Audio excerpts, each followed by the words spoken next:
샬롬 샬롬 샬롬 샬롬. 하나님 사랑합니다. 여러분 주 안에서 사랑합니다. 네, 오늘 기다렸던 베드로 후서 말씀이죠. 12절부터 21절 성경의 모든 예언. 네, 사사로이 풀 것이 절대로 아니죠. 당연히 베드로 사도는 성도들에게 하나님의 부르심에 합당하게 행하여 무엇을 맺으라? 성령의 열매를 풍성히 맺을 것을 말씀하면서 그리스도를 아는 지식으로 말미암아 어디 안에? 진리 안에 굳게 설 것을 교훈합니다. 또한 진리의 말씀을 사사로이 해석하여 범죄에 빠지게 될 것을 주의하라고 권면하면서 예언은 하나님의 영으로 말미암음을 증거합니다. 그 예언의 영은 지금도 있으세요. 개인에게도 나라에도 있으시죠. 생명과 경건에 대해서 3절에 말씀하고 있습니다. 그의 신기한 능력으로 생명과 경건에 속한 모든 것을 우리에게 주셨다라고 말씀하죠. 그것은 하나님의 말씀이 생명이에요. 요한복음 6장 63절. 영생이죠. 요한복음 6장 68절. 그의 말씀에 복종하는 것이 바로 경건한 삶입니다. 요한복음 6장 63절을 볼까요? 내가 너에게 이런 말은 영이요 생명이라 이렇게 말씀합니다. 그리고 또한 베드로후서 2장 5절에 경건에 대해서 말씀합니다. 경건하지 아니한 자들의 세상에 홍수를 내리셨다라고 말합니다. 복종하지 아니한 자들이라고 베드로전서 3장 20절에 유다서 1장 3, 4절에 믿음의 도를 위하여 힘써 싸우라. 14, 5절에 경건하지 않은 일과 완악한 말을 하는 자를 정죄한다고 말씀하죠. 세상에서 썩어질 것을 피하여 신성한 성품에 참여하라고 4절에 이로써 보배롭고 지극히 큰 약속을 우리에게 주사 이 약속으로 말미암아 너희가 정욕 때문에 세상에 썩어질 것을 피하여 신성한 성품에 참여하는 자가 되게 하라 말씀합니다. 골로새서 3장 1절에서 10절 내용이기도 합니다. 갈라디아서 5장 16절이기도 합니다. 골로새 3장 7절에서 10절 보면 너희가 전에 그 가운데 살 때는 그 가운데서 행하였으나 이제는 너희가 이 모든 것을 벗어버리라. 분냄과 노용과 악의와 비방과 너희 입에 부끄러운 말이라. 옛사람과 그 행위를 벗어버리고 새 사람을 입었으니 이는 자기를 창조하신 이의 형상을 따라 어디까지? 지식에까지 새롭게 하심을 입은 자들이라 말씀하십니다. 택하심을 우리가 굳게 해야 되겠죠. 10절에 우리가 이런 자들이기 때문에 형제들아 더욱 힘써 너희 부르심과 택하심을 굳게 하라. 너희가 이것을 행한즉 언제든지 실족하지 아니하겠다. 여호와의 도를 지키기 위해서죠. 창세기 18장 19절에 야훼의 도를 지켜 의와 공도를 행하게 하려고 그를 택하였다. 누구를? 아브라함을. 사사기 2장 22절에 이스라엘이 나 야훼의 도를 지켜 행하나 아니하나 그들을 시험하려 했다. 이스라엘을 시험하죠. 사랑의 열매 맺고 항상 있게 하기 위함이라. 요한복음 15장 16절째입니다. 내가 너희를 택하여 세웠나니 이는 너희로 와서 열매를 맺게 하고 또 너희 열매가 항상 있게 하여 이렇게 말씀합니다. 하나님께 영광을 돌리기 위해서죠. 내 영광을 위하여 창조한 자들이다. 너희는 마태복음 5장 13절에서 16절에 세상의 소금이니 세상의 빛이라. 하나님께 영광을 돌리게 하기 위함이라. 하나님을 섬기게 하기 위해서라고 신명기 4장 10절에 그리고 출애굽기 3장 12절과 여호수아 4장 23, 4절에 말씀합니다.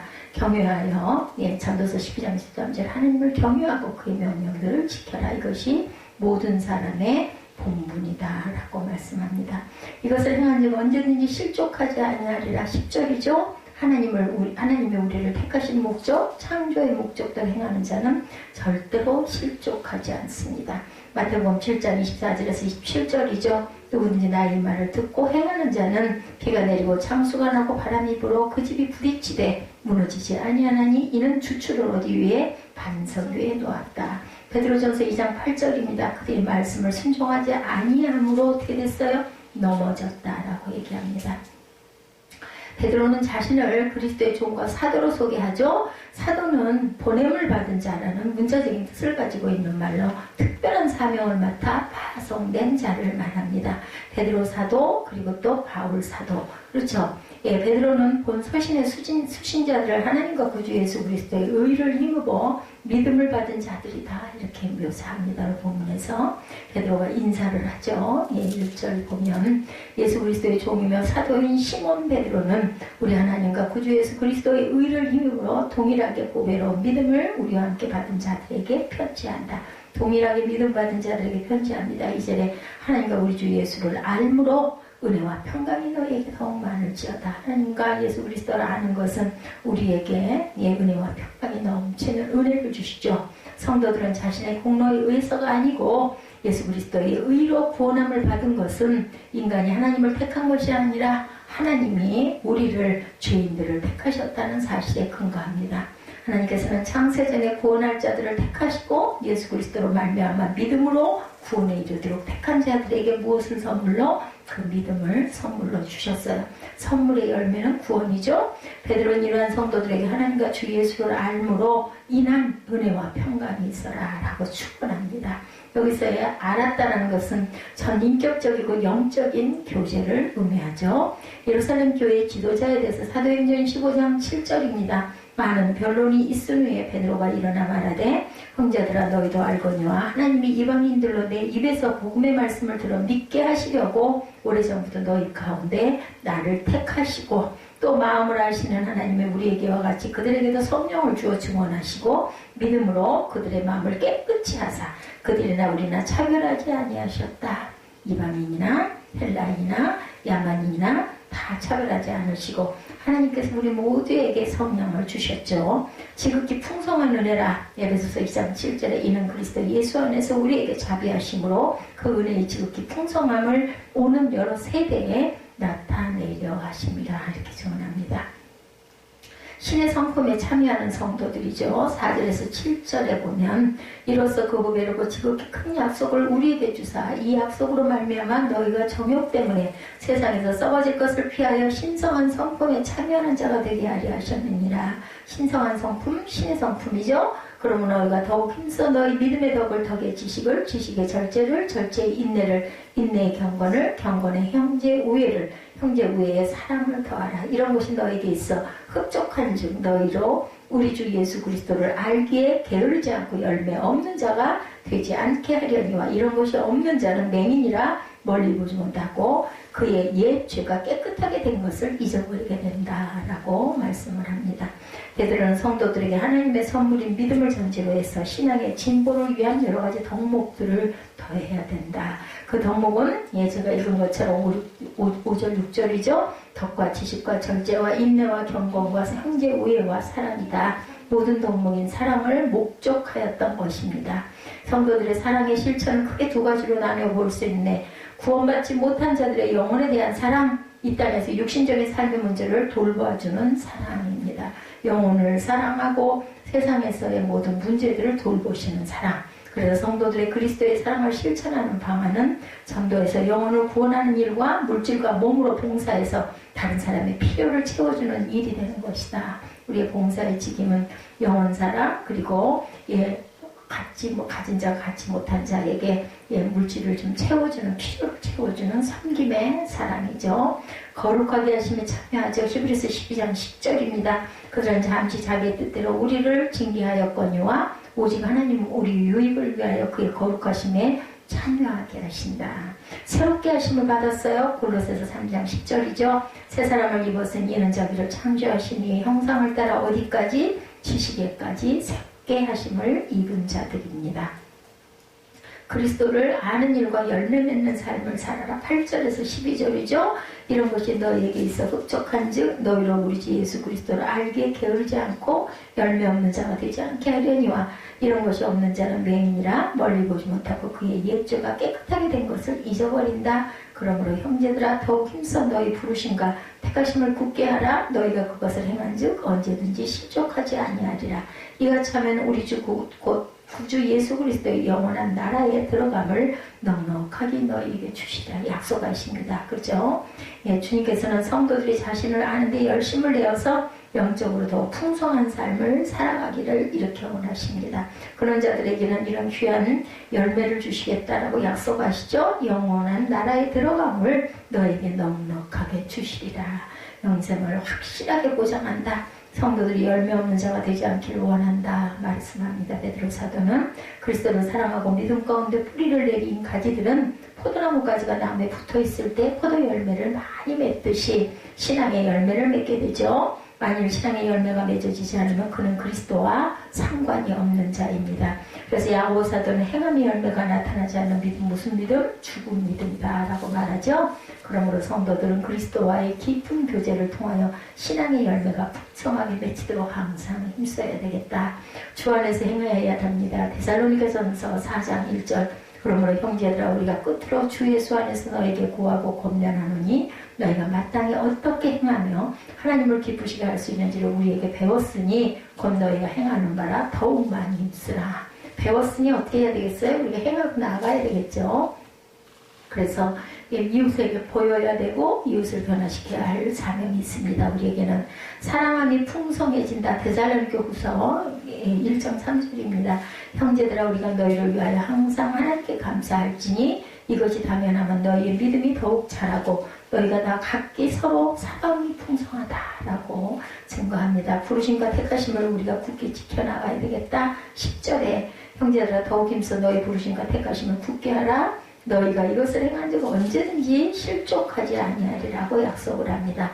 하나님을 아는 지식을 쫓아 행함으로 언제든지 실족하지 않아야 되겠다. 그때 하나님께서 그리스도의 영원한 나라에 들어감을 넉넉히 성도들에게 주실 것이다. 열매를 주시죠. 성도가 복음에 합당하게 행함으로 구원의 증표를 나타내야 한다는 말씀입니다. 불의에서 떠나야 되겠죠. 디모데후서 2장 19절. 그러나 하나님의 견고한 터는 섰으니 인침이 있어 일렀을 때 주께서 자기 백성을 아신다 하며 주의 이름을 부르는 자마다 불의에서 떠날지어다 하였느니라. 실족하지 않게 하신다고 시편 121편 3절입니다. 우리가 잘 알죠. 찬양하죠. 내가 산을 향하여 눈을 들리라. 나의 도움이 어디서 올고 나의 도움은 누구에게서 천지를 지으신 야훼에게서로다. 야훼께서 너를 실족하지 아니하게 하시며 너를 지키시는 이가 졸지 아니하시리로다. 그리스도의 영광과 진리의 말씀이라고 12절에 고백합니다. 그러므로 너희가 이것을 알고 이미 있는 진리에 서 있으나 내가 항상 너에게 생각하게 하려 하노라. 내가 이 장막에 있을 동안 너희를 일깨워 생각나게 하니 옳은 줄로 여기노니 이는 우리 주 예수 그리스도께서 내게 지시하신 것 같이 나도 나의 장막을 벗어날 것이 임박한 줄을 안다. 베드로 사도는 본인이 돌아갈 때가 이제 가까웠다는 것을 이렇게 선포하죠. 성도들을 말씀으로 훈련시켜 믿음의 굳건히 서서 실족하지 않게 하는 것이 목회자의 사명임을 그는 잘 알고 실천합니다. 베드로는 자신이 세상을 떠난 후에도 성도들이 자신이 전해준 진리의 교훈을 계속해서 생각하고 기억해 주기를 바라는 간절한 심정으로 유언과 같은 말씀을 기록합니다. 베드로 사도는 예수께서 자신에게 지시하신 것 같이 자신이 육신의 장막을 벗을 날이 멀지 않았다. 14절에 고백하죠. 여기서 예수 그리스도의 베드로의 죽음에 대한 그러한 말씀은 요한복음 21장 18, 9절의 내용으로 베드로가 순교의 죽음을 죽게 될 것을 예언하죠. 우리 봅니다. 요한복음 21장 18, 9절입니다. 내가 진실로 내게 이르노니 내가 젊어서는 스스로 띠띠고 원하는 곳으로 다녔거니와 늙어서는 내 팔을 벌리리니 남이 내게 띠띠우고 원하지 아니하는 곳으로 데려가리라. 이 말씀을 하시면 베드로가 어떠한 죽음으로 하나님께 영광을 돌릴 것을 가리키심이로라. 이 말씀을 하시고 베드로에게 이르시되 나를 따르라 하시니 베드로가 어떻게 될 것을 미리 아셨어요. 내가 원하는 것이 아닌 그것을 너는 하리라. 그죠? 팔을 벌리죠. 띠띠우고 원하지 않은 곳으로, 내가 원하지 않은 곳으로 데려가리라 라고 말합니다. 예수 안엔 진리에 대해서 에베소서 4장 21절 진리가 예수 안에 있는 것 같이 너희가 참으로 그에게서 듣고 또한 그 안에서 가르침을 받았을진데 에베소서 4장 22절 너희는 유혹의 욕심을 따라 썩어져가는 구습을 따르는 옛사람을 벗어버리라. 오직 너희 심령이 새롭게 되어 하나님을 따라 의와 진리의 거룩함으로 지으심을 받은 새 사람을 입으라. 의와 진리와 거룩함으로 지으심을 받은 새 사람을 입는 저와 여러분이 되시기를 주의 이름으로 축복합니다. 진실한 마음을 일깨우라. 베드로서 3장 1절이죠. 사랑하는 자들아 내가 이제 이 둘째 편지를 너에게 쓰노니 이 두 편지로 너희의 진실한 마음을 일깨워 생각나게 하여 곧 거룩한 선지자들의 예언한 말씀과 주되신 구주께서 너희의 사도들로 말미암아 명하신 것을 기억나게 하려 하노라. 종교와 영광을 받으신 그리스도의 복음이죠. 오늘 보면 16절에 증거합니다. 우리 주 예수 그리스도의 능력과 강림하심을 너에게 알게 한 것이 교묘에 만든 이야기를 따른 것이 아니요 우리는 그의 크신 유형을 친히 본 자라. 지극히 큰 영광 중에서 이러한 소리가 그에게 나기를 뭐라 그래요? 이는 내 사랑하는 아들이요 내 기뻐하는 자라 하실 때에 그가 하나님 아버지께 존귀의 영광을 받으셨느니라. 이 소리는 우리가 그와 함께 거룩한 산에 있을 때 하늘로부터 난 것을 들은 것이라 라고 증거하고 있습니다. 베드로 사도는 하나님께서 예수님에 대해서 사랑하는 아들이오고 기뻐하는 자라고 증거하신 때 하나님 아버지께서 예수께 존귀의 영광을 주셨다 17절에 고백하죠. 이는 하나님의 예수에 대한 선포가 예수님이 하나님이시고 이 세상에 구세주로 오신 메시아이심을 증거하므로 하나님의 영광과 존귀를 받도록 했다라고 고백을 합니다. 영광으로 오실 그리스도에 대해서 마태복음 16장 27절에 인자가 아버지의 영광으로 그 천사들과 함께 오리니 그때 각 사람이 어떻게 한 대로 행한 대로 갚으리라 말씀합니다. 은혜와 진리가 충만하죠. 요한복음 1장 14절에 말씀이 육신이 되어 우리 가운데 거하심에 우리가 그의 영광을 보니 아버지의 독생자의 영광이요 은혜와 진리가 충만하더라.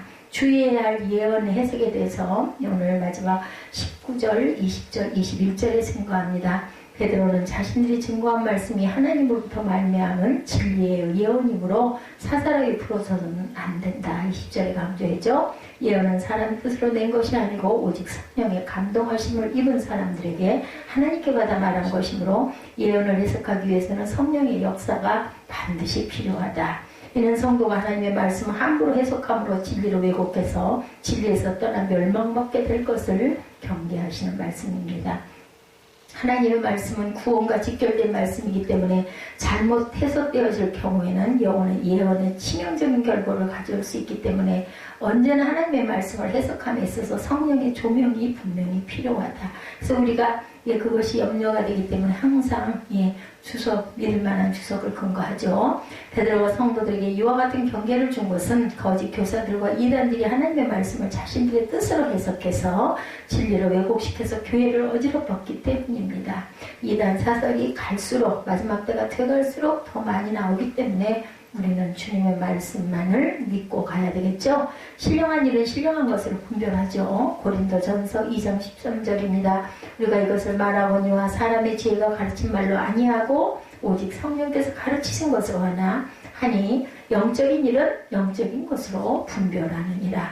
더하면 재앙을 받는다. 계시록 22장 18절 하나님의 말씀을 더하면 재앙을 받죠. 내가 이 두루마리의 예언의 말씀을 듣는 모든 사람에게 증언하노니 누구든지 이것들 외에 더하면 하나님의 그 두루마리에 기록된 재앙들을 그에게 더하실 것이요. 19절입니다. 계시록 22장 만일 누구든지 이 두루마리의 예언의 말씀에서 제하여 버리면 하나님이 그 두루마리에 기록된 생명나무와 거룩한 성의 참여함을 제하여 버리라. 그게 무슨 말씀이에요? 말씀을 가하거나 감하면 안 된다. 그대로 듣고 그대로 행하고 그대로 전해야 된다.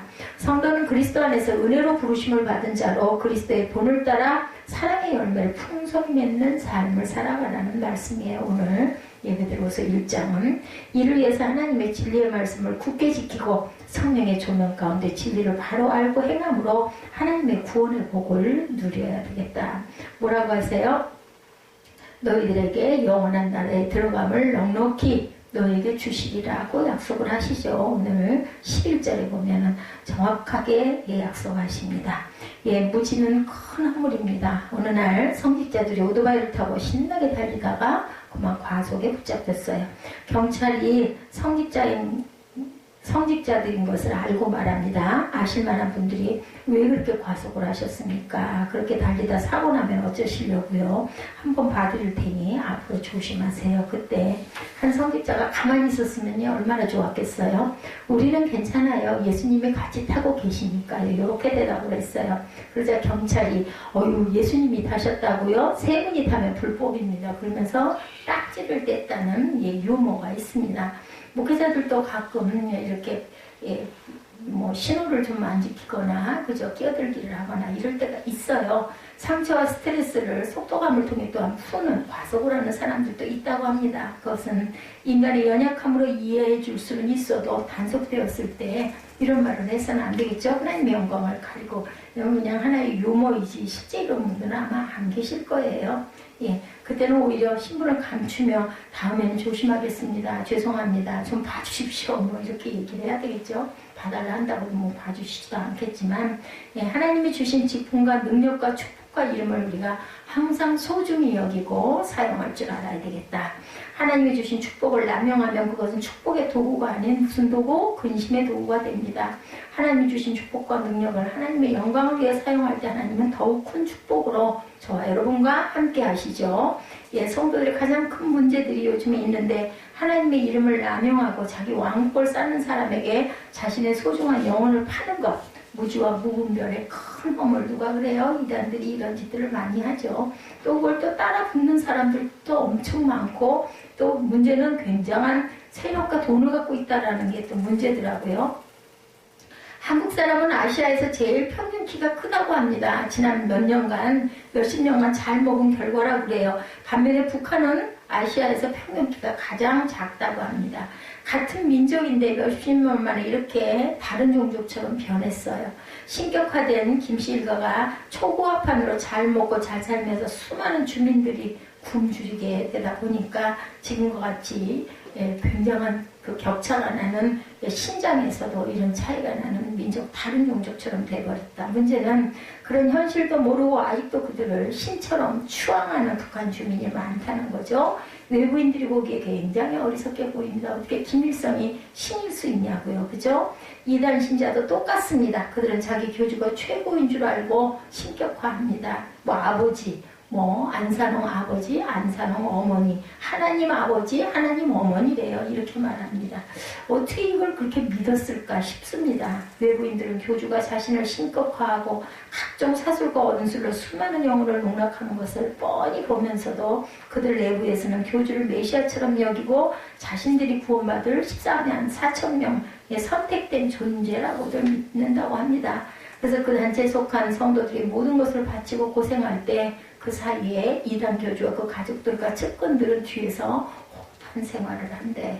그런 장면을 보면 그들이 그 단체에서 정말 나와서 얼른 정상적인 신앙생활을 했으면 하는 간절한 마음을 누구나 그죠? 갖게 되고 정말 어리석다. 왜 저렇게 살까? 안타깝죠. 초대교회 때 베드로도 그런 간절한 마음을 가졌던 거예요. 그래서 거짓 선생의 미혹에 더 이상 빠지지 않도록 안타까움을 마음을 가지고 이 땅을 떠나기 전에 성도들에게 권면의 편지를 쓴 것이 본문 말씀입니다.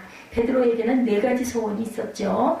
죽음이 임박한 상태에서 자기 소원을 담아 성도들에게 몇 가지를 간절히 생각나게 하고 싶다. 이렇게 소원을 고백합니다. 12절에 내가 항상 너에게 생각나게 하려 하노라고 언급을 하죠. 13절에서는 너희를 일깨워 생각나게 하니 옳은 줄로 여긴다라고 언급했습니다. 15절에도 이런 것을 생각나게 하려 하노라고 또 다시 언급합니다. 베드로는 성도들에게 무엇이 있기를 간절히 원했을까? 진리 안에 서 있는 것을 원했죠. 12절에서 15절에 12절에서 15절 우리 다시 한번 봅니다. 그러므로 너희가 이것을 알고 이미 있는 진리에 서 있으나 내가 항상 너희에게 생각나게 하려 하노라. 내가 이 장막에 있을 동안에 너희를 일깨워 생각나게 하며 옳은 줄로 여기노니 이는 우리 주 예수 그리스도께서 내게 지시하신 것 같이 나도 나의 장막을 벗어날 것이 임박한 줄을 알미라. 내가 힘써 너희로 하여금 내가 떠난 후에라도 어느 때나 이런 것을 생각나게 하려 하노라. 이런 내용들을 너희가 생각나게 해야 되는데 첫 번째 진리 안에 서 있어야 되겠다라는 말씀을 하죠. 진리 안에 선 삶이란 하나님 안에 있는 삶을 뜻합니다. 하나님의 눈과 마음으로 세상을 바라보고 사랑과 자비를 품은 그러한 삶이 바로 진리 안에 있는 삶이죠. 진리 안에 굳게 서려면 하나님의 뜻 안에 있으면서 끝없이 나를 비워야 되겠죠. 내가 사는 게 아니라 누가? 내 안에는 예수 그리스도께서 사셔서 예수 그리스도가 대신 사시는 것이다. 우리가 그런 고백을 합니다. 갈라디아서 2장 말씀처럼 하나님 안에서 자기를 비우는 삶은 자기 상실이 아니라 자기 초월입니다. 이젠 내가 사는 게 아니에요. 그죠? 시냇물은 강으로 흘러들면서 더 커지고 강물은 어디로 가요? 바다로 가면서 더 커집니다. 그처럼 하나님 안으로 자기를 비우고 들어가는 초월적인 위대한 역사가 나타납니다. 왜 세상이 점점 혼란해지는가? 자기 포기가 없기 때문입니다. 자기가 커지고 자기 의식이 강해지면 세상의 혼란도 커지고 자신의 고민도 점점 더 커지죠. 성도는 늘 자기를 잘 덜어낼 줄 알아야 합니다. 자기를 잘 덜어내고 주님을 겸손히 붙잡고 남의 뜻을 존중해 주려고 할 때 진리 안에서 평화와 평안을 맛보게 될 것이라는 거죠. 내가 내 고집을 부리고 혈기를 내고 싸우고 나면 우리 어때요? 몇 날 며칠 하지 마음이 영 안 좋죠. 두 번째, 예수의 재림을 아는 것. 예수님의 재림을 알아야 되겠다. 첫 번째 뭐라고요? 진리 안에 거하는 것. 두 번째, 예수님의 재림을 아는 게 16절이죠. 16절에 고백합니다. 우리 주 예수 그리스도의 능력과 강림하심을 너에게 알게 한 것이 교묘히 만든 이야기를 따는 것이 아니요 우리는 그의 크신 위엄을 친히 봤다. 우리가 실제로 받지 않느냐 간증하죠. 예, 강림으로 번역된 헬라어 파루시아는 예수님의 초림이 아닌 재림을 뜻하는 단어라고 합니다. 베드로는 예수님의 능력과 재림에 대해 알게 함으로 성도들이 재림 소망을 가지기를 원합니다. 그러면서 자신의 재림 이야기가 교묘히 만든 이야기가 아님을 확실하게 증거하죠. 16절에서 18절에 자신이 예수님의 크신 위엄을 친히 봤다고 증거하면서 변화산 체험을 언급해서 그때 예수님의 존귀와 영광을 받으셨다 이렇게 증거합니다. 왜 그런 체험을 했어요? 예수님의 재림을 확실히 믿고 용기를 내어 살라는 뜻으로 깨닫습니다. 주님이 재림하시면 의와 공평으로 모든 불의를 심판하시고 신실한 성도의 한과 눈물을 말끔히 씻어주시고 귀한 상급도 당연히 내려주실 것을 믿는 거죠. 그래서 진리 안에 살아야 되며 예수님의 재림을 알아야 된다.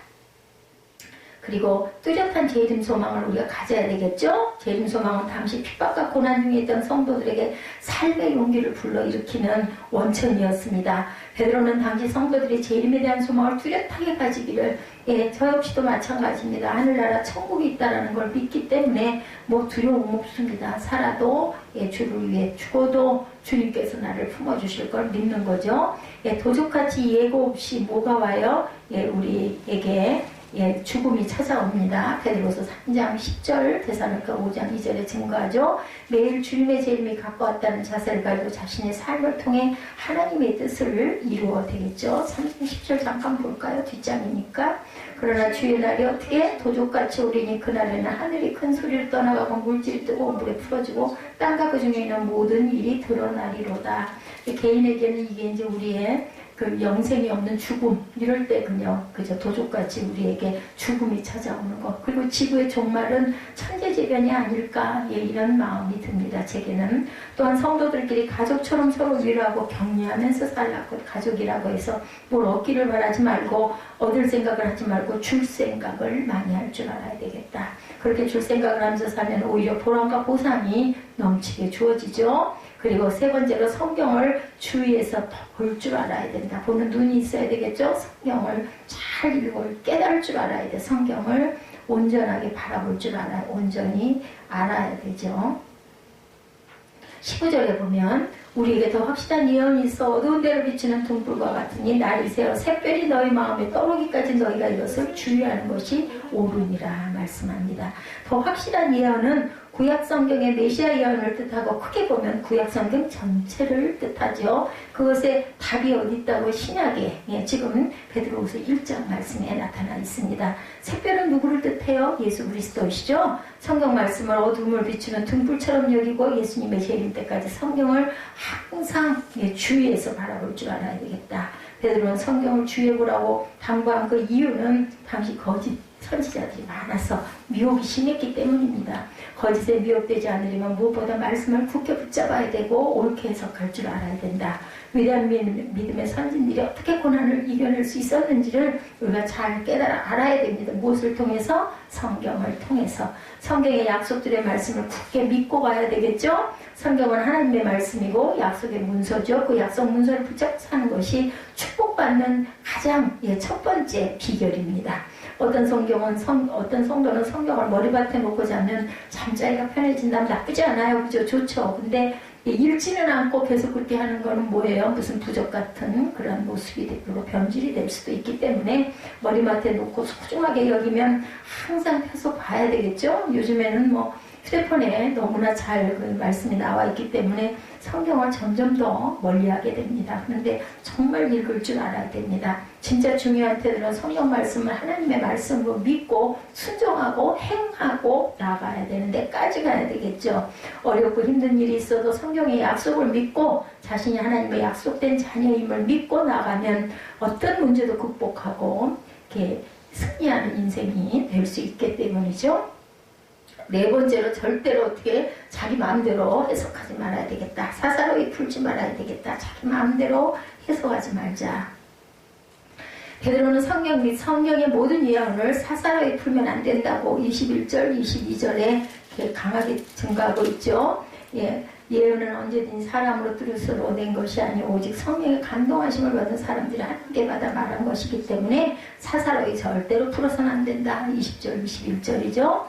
모든 예언은 사사로이 풀지 마라. 성경 말씀과 예언은 사람의 뜻으로 말한 것이 아니고 성령의 감동을 받은 사람들이 하나님께 받아서 말한 것이기 때문에 이것은 베드로가 말했던 바울이 말했던 사람의 말이 아니라 하나님의 말씀입니다. 당시 거짓 그 교사들은 재림에 대한 구약의 예언이 하나님의 말씀임을 부인하면서 자기 멋대로 내세운 계시와 해석으로 영혼들을 아주 정말 나쁜 악의 구덩이로 몰아넣는 그러한 일들이 그때나 지금이나 넘치죠. 거짓 교사들에게 넘어가지 말아야 한다고 베드로는 경고합니다. 요즘도 그런 교사들 엄청 많죠. 그들은 성경이 하나님의 말씀임을 인정하지만 자기도 성령의 감동대로 계시하고 해석하기에 그만큼 권위가 있다고 주장을 한다고 합니다. 하나님의 말씀을 인정은 하지만 나도 그러한 계시를 받았다라고 주장을 한다는 거죠. 그들은 주석을 참고하고 남들의 지혜도 참고하고 깊은 묵상과 연구로 성경 해석을 땀 흘리는 것은 인간적인 해석이고 자신이 성령의 인도로 즉석에서 해석한 것은 신적인 해석이다 이렇게 주장을 한다고 합니다. 그런 즉석 해석에는 오류가 많고 심지어는 성경의 원래 내용과 완전히 정반대의 해석을 할 때도 많고 그런 엉터리 해석을 성령이 주신 해석이라고 하면 얼마나 성령을 망령되이 일컫는 것일까. 부활이 있다는 것을 믿지 않는 사람들이 아닐까 싶어요. 그들은 자신들의 기독교계의 백두산 혈통으로 믿도록 교무여한 언사를 쓰지만 그들 때문에 한국교회가 더욱 세상에 조롱을 당하고 있다는 것을 아는지 모르는지 그런 문제를 잘 극복하는 교계 문화를 새롭게 만들 때 한국교회가 다시 세상에 칭송을 받는 교회가 되겠죠. 그리고 또한 우리는 바른 교회를 세워가야 합니다. 조선말 매광매직이 판치던 때 어떤 관리들은 자신이 부임한 땅을 미리 조사해서 그곳에 예수교인이 얼마나 있는가 이걸 조사했다고 합니다. 조선 말기에 예수교인이 많으면 고관을 찾아가서 다른 고을로 부임하게 해달라고 청탁을 했다고 그래요. 자신의 부정부패가 드러날 것을 염려해서 찔려서 그때 교회와 교인은 사회 양심의 잣대였다고 합니다. 아무리 핍박을 하고 그들을 자꾸 투옥을 하고 해도 그런 부분은 믿었던 거죠. 도덕과 윤리가 투철했고 정의의 편에 서서 약자를 도왔고 일제 강압통치 때 애국지사들과 함께 눈물을 흘렸기 때문이죠. 지금은 교회와 관련된 각종 부정적인 소식이 너무 많이 들립니다. 그것은 누구의 책임일까요? 우리 모두의 책임이죠. 1차적으로 목회자가 책임을 져야 합니다. 성도의 수준은 대개 목사의 수준과 비례한다고 하죠. 속물 리더 밑에서 인물 성도가 절대로 나오지 않습니다. 영어 해석도 잘못하면서 신학박사 학위를 가지고 있다고 하는 사람들도 굉장히 많죠. 성령 충만을 강조하는 교인들이 대개 보면 물질 축복을 너무나 강조합니다. 그래서 참된 성령 충만에 대한 의문을 품게 하는 일들도 많다. 왜 종교인들이 물질 축복에 사로잡히나? 어렵게 살아온 환경, 너무 어렵게 살다 보니까, 그죠? 어릴 적에 고난과 가난을 잘 극복하지 못하면 두 가지 문제 가능성이 커지는데, 하나는 성공에 대한 집착이 심하고, 또 하나는 살아남으려고 거짓말을 쉽게 합니다. 동양 문화에서는 거짓말보다 간통죄를 크게 보죠. 근데 서양 문화에서는 간통죄보다 거짓말을 더욱더 큰 죄로 여기는 차이가 있습니다. 닉슨 대통령은 도청했다는 사실보다 거짓말했다는 사실 때문에 대통령 자리를 물러나야 됐죠. 왜 동양에서는 거짓말을 큰 죄로 안 볼까? 일종의 처세술로 여겨지는 문화 때문이라고 합니다. 중국인들은 거짓말은 천재인 제갈공명을 굉장히 존경하죠. 그처럼 동양 문화권에서 거짓말을 큰 죄로 여기지 않기에 거짓말로 혹세 문민에서 왕국을 이룬 거짓 교회들과 거짓 메시아가 유독 동양에 많다고 합니다. 어떤 사람들은 모르고 당하고 어떤 사람들은 거짓임을 알고도 지혜나 처세로 여기고 용납을 합니다. 어떤 사람은 거짓말을 알고도 교회 권력의 단맛에 취해서 묵인하고 갑니다. 나만 잘 살면 되지 그런 것 정도야 이런 생각을 하죠. 어떤 사람은 거짓임을 알고도 교주의 저주가 무서워서 또한 쉬쉬합니다. 그런 문제는 점점 더 커지고 점점 더 수렁에 빠지죠. 한국에도 예언, 치유, 축기 등이 등장하는 수많은 종교인의 거짓을 지혜나 처세가 아닌 범죄로 여기는 문화가 정착되어야 되겠죠. 그래서 사람이 죽기도 합니다. 종교자유와 혹세무민은 다른 거죠. 혹세무민은 공권력이 적극 제지를 해야 합니다. 그런 제동장치가 없으니까 미국에서 전혀 인정받지 못하는 이단 목사가 한국에 와서 위대한 신사도처럼 숭배를 받기도 한다고 합니다.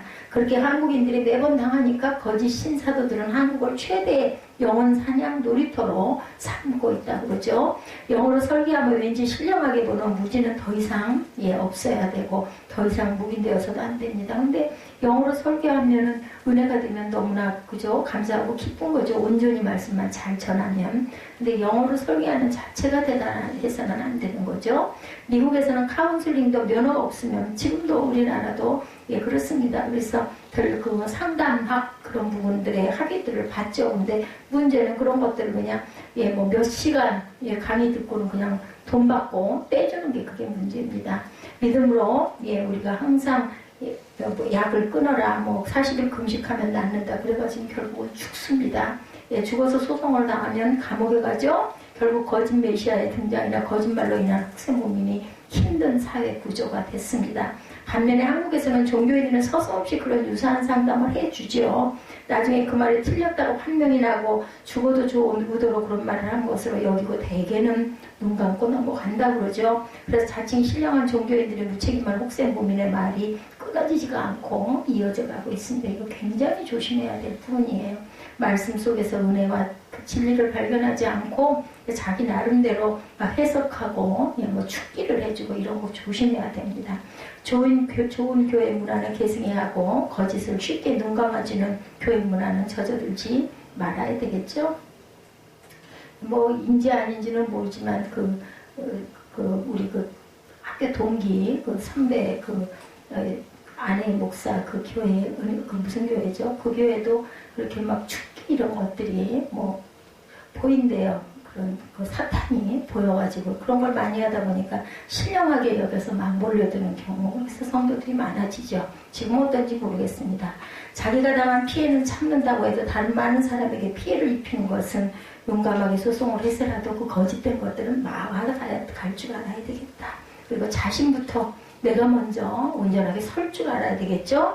가끔 이런 말을 합니다. 믿는 사람이 어떻게 그럴 수 있어. 이런 얘기 우리 많이 듣죠. 그런 말은 아무리 많이 해도 별로 소용이 없습니다. 중요한 것은 그런 잘못된 모습을 반면교사로 삼고 나라도 최선을 다해서 변화된 삶을 살아가는 것. 먼저 내가 서야 누구를 인도하고 남을 세울 수가 있겠죠. 뒷파도만이 앞파도를 물리칠 수가 있다는 것을 꼭 알아야 됩니다. 아무리 호수가 큰 물이라도 물 근원이 맑으면 호수는 시간이 지나면 맑아지죠. 한국교회가 새로워지는 문제는 결국 자신의 문제라는 것. 교회의 불우한 모습에 실망하지 말고 나라도 의에 줄이고 목마른 삶을 살아가야 합니다. 윤동주 시인은 뭐라 그래요? 하늘을 우러러 한 점 부끄러움이 없이 살고 싶었지만 쉽지가 않았겠죠. 이런 사람들이 참 어렵게 인생을 삽니다. 그래서 잎새 있는 바람처럼 작은 바람에도 흔들리는 자신 때문에 괴로워하고 고뇌하죠. 그처럼 죄 짓는 것이 괴로운 성도가 많아져야 암물결을 밀어내고 새로운 물결을 흘려보낼 수가 있고 점점 정제가 돼서 맑은 그런 강이 되고 바다가 되죠. 어느 날 서울 법대 다니는 한 청년이 목사에게 말합니다. 목사님, 법조인들의 불우한 판결을 보니까 대학 다니고 판검사 되는 것이 별로 의미가 없습니다. 이제 딜레마에 빠졌어요. 노동판에 뛰어들겠습니다. 그때 이 목사님이 조용히 말했다고 합니다. 형제 자네가 법조인들이 아무리 썩었다고 해도 그들은 변하지 않아. 자네가 고시를 패스하고 판검사가 돼서 자네라도 지금의 그 선한 마음을 10년만 유지하면 그 부분은 조금은 달라지지 않겠나. 열심히 공부하게. 이 말을 이 청년이 받아들였어요.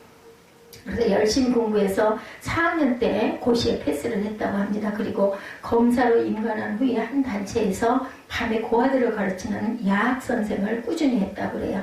그렇게 변화된 한 사람이 자라면 그 부분은 그 주변은 변화가 되겠죠. 결국 중요한 것은 내가 변해야 되고 내가 온전한 인물이 되는 것이 가장 중요합니다. 본능적인 입술을 잘 억제해서 다음과 같은 말은 줄여야 되겠죠. 교인, 성도가 왜 저래? 교회가 왜 저렇게 사람이 없어? 교인은 얼마든지 그럴 수가 있다라는 것. 저는 아주 가장 화가 나는 게 가끔 그 바울 선사님이 그런 말, 무슨 교회가 이래, 아니 왜 아이가 잘못하는 걸 가지고 왜 교회가 왜 없댔는데, 교회가 있으니까 그나마 이만이나 한 게 아닐까. 그런 말을 어떻게 저렇게 당당하게 할 수 있을까. 자신은 그러면 엄청나게 그런 게 바른 사람일까. 정말 저는 그 소리는 정말 듣기가 싫어요. 중요한 것은 나는 그렇게 하지 않으려고 애쓰는 것, 그게 중요하죠. 자세히 보면 교회가 왜 사랑도 없어라고 하는 사람이 되게 더 사랑이 없습니다. 무서운 줄을 모르는 거죠. 교회를 왜 예수님이 머리이시고 예수님께서 세워놓으신 교회를 그 속에 우리가 부족한 거죠. 교회가 말을 들을 일은 아니죠. 사랑이 풍성한 사람은 남이 사랑이 없다는 말이 자신의 삶과 입에 배지 않아서 그런 말을 잘 못합니다. 욕이 입에 배지 않은 사람이 아무리 화가 나도 욕을 못하는 것과 마찬가지요. 습관이 굉장히 무섭습니다. 사랑 없는 행동을 잘 못하는 사람은 사랑 없는 말도 못합니다. 결국 아무개가 사랑이 없어라고 하는 말은 내가 사랑이 없어 그런 말과 같은 그런 고백과 같다는 생각을 한 번쯤은 무겁게 해봐야 되겠죠. 예수님 당시에 가장 흔한 욕은 아람어로 레카, 라가, 여러분 들어보셨죠? 마태복음 5장 22절에 그런 말씀을 하고 있습니다. 그것은 우매한 놈이란 뜻이에요. 당시에 가장 흔한 욕이었기 때문에 우리말로 하면 우리 잘 아는 그런 욕 있잖아요. 개, 아무개 같은 종류의 욕인데 당시 어떤 사람들은 기도할 때도 라가란 말을 자주 언급했다고 그래요. 지금으로 말하면 이렇게 기도한 셈입니다. 하나님 그 XX 못된 새끼입니다. 그런 새끼를 헛줄 내주세요. 이런 말. 하나님은 그런 기도를 기도가 아니라 하나님에 대한 욕으로 받아들이신다라는 것. 예수님은 그런 사람은 지옥불에 들어간다고 엄중히 경고하시죠. 당시 한 지역 공회에서 재판이 열렸다고 그래요. 지방행정관이 재판을 진행하는데 원고가 재판장에서 피고를 삿대질하며 행정관님 저 개 XX 나쁜 새끼입니다. 이렇게 욕을 했다고 그래요. 그렇게 계속 욕하면서 피고를 처벌해달라고 하죠. 그때 지방행정관은 오히려 원고를 무고죄로 감옥에 쳐넣었다고 합니다. 자신 앞에서 라가란 말을 너무 많이 쓰는 원고의 말을 인정하지 않고 오히려 그가 법정과 자신을 모독한 것으로 받아들였다는 거죠. 아마 우리 그 마준 변호사 같은 경우는 절대로 그러지 않을 것 같아요. 성격이 탁해가지고 요새 판사도 말을 조심해야 한다고 합니다. 하물며 재판 대상이 법정에서 욕하면 얼마나 판사가 모욕감을 느끼겠는가.